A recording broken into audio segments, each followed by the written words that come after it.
أعوذ بالله من الشيطان الرجيم. بسم الله الرحمن الرحيم.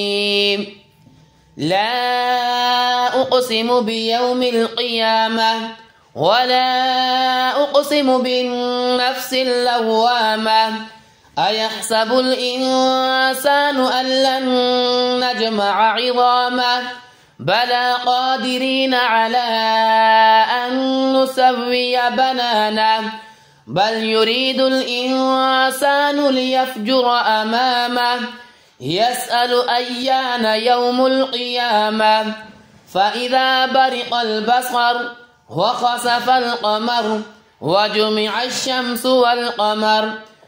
يقول الإنسان يومئذ أين المفر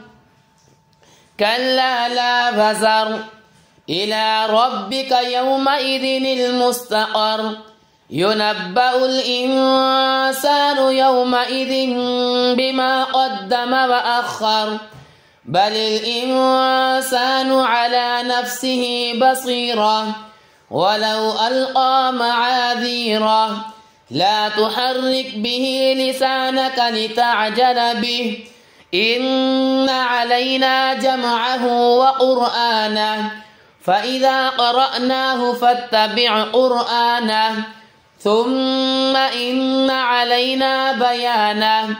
كلا بل تحبون العاجلة وتذرون الآخرة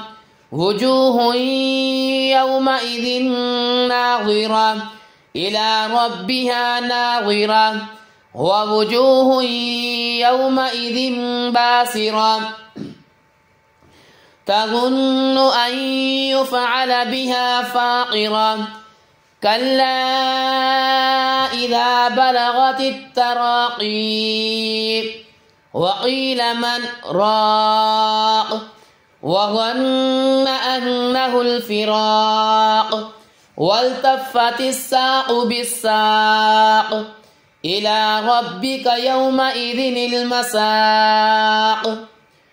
فلا صدق ولا صلى ولكن كذب وتولى ثم ذهب إلى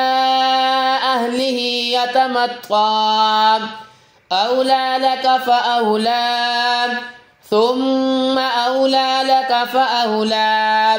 أيحسب الإنسان أن يترك سدى ألم يك نطفة من مني يمنى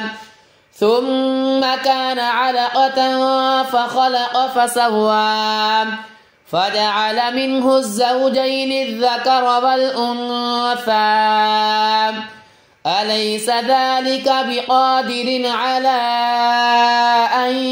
يحيي الموتى